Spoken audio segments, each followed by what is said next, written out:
छोटी बहू के साथ मिलकर शोकटू दादा ने की मोहल्ले की सीसीटीवी फुटेज को चेक और उन्हें मिला बहुत बड़ा सबूत। जी हाँ दोस्तों, सब कुछ आगे आपको बताऊंगा, लेकिन आगे देखने से पहले अगर आप आहाना के फैन हैं तो आप हमारे चैनल को सब्सक्राइब जरूर करें। क्या कभी ऐसा हुआ है कि जिस पर सबसे ज्यादा भरोसा था वही गुनाहगार निकल जाए और जिसे सबने गलत ठहराया वही आखिर में सच्ची निकले?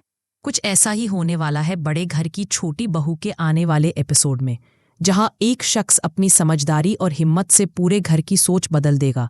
वो शख्स है शोकटू दादा। घर के माहौल में सन्नाटा था। हर कोई आहाना से नजरें चुरा रहा था। कोई बोल नहीं रहा था, पर सबके चेहरों पर वही सवाल लिखा था, क्या वाकई आहाना ने ऐसा किया? दुर्गा देवी तक का भरोसा अब डगमगाने लगा था। अर्जुन का गुस्सा, आहाना की चुप्पी और बीच में सच्चाई जो कहीं खो गई थी। लेकिन तभी सामने आया शोकटू दादा, जो सबकी नजरों में तो मजाकिया थे मगर दिल से समझदार और साफ सोच वाले इंसान। उन्होंने कहा, मैं आहाना को बचपन से जानता हूं। वो नशा नहीं करती, ये कुछ और ही खेल है। शोकटू दादा ने तुरंत बड़ी बहुओं को बुलाया और पूछा, जब आहाना की तबीयत बिगड़ी वो तुम्हारे साथ थी ना? बड़ी बहुओं ने कहा, हाँ, लेकिन हमने तो सिर्फ श्यामल दादा के हाथ का शरबत पिया था, बाकी कुछ नहीं हुआ। बस यहीं से शोकटू दादा का शक गहरा गया। वो बुदबुदाए, मतलब शरबत श्यामल के हाथ का था? कहीं वही तो कुछ मिला नहीं रहा था। अब सच्चाई ढूंढने का वक्त था। शोकटू दादा सीधा निकल पड़े मोहल्ले के सीसीटीवी ऑपरेटर के पास। सीसीटीवी फुटेज चलती है और जो दिखता है वो देखकर खुद शोकटू दादा भी हैरान रह जाते हैं। वीडियो में साफ दिखता है, श्यामल शरबत के गिलास में नशे की दवा मिला रहा है और वो वही गिलास आहाना तक पहुंचता है।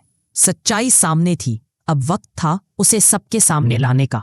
शोकटू दादा और दोनों बहुएं उस वीडियो की रिकॉर्डिंग अपने मोबाइल में सेव करते हैं और सीधा हवेली पहुंच। घर में सब इकट्ठा हैं, दुर्गा देवी, अर्जुन, बाकी लोग।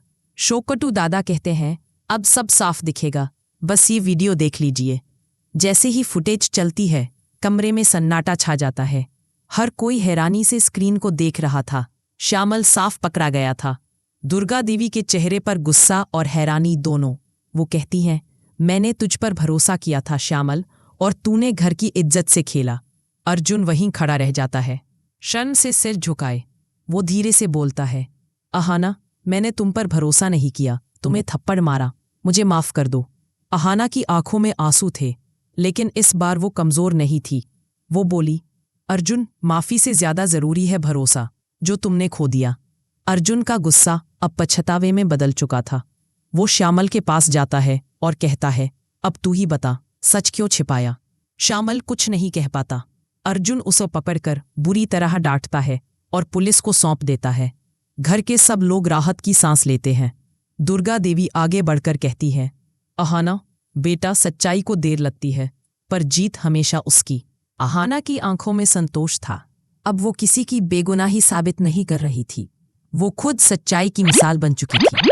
लेकिन कहानी यही खत्म नहीं होती, क्योंकि अब जब सच्चाई सामने आ चुकी है, कुछ लोग ऐसे भी हैं जिनका चेहरा अभी बेनकाब होना बाकी है। क्या श्यामल अकेला था या इसके पीछे कोई और भी था? वे जानना बाकी है अगले एपिसोड में। जो मानते हैं कि एक औरत की खामोशी भी उसकी ताकत होती है, नीचे लिखो, रिस्पेक्ट आहाना। जिन्हें यकीन है कि आहाना की सच्चाई पूरे घर को बदल देगी, एक और डाल दो, ताकत बढ़ेगी। अगर तुम्हें भी लगता है कि आहाना जैसी बेटियां हर घर की शान होती हैं, लिखो, प्राउड ऑफ यू आहाना।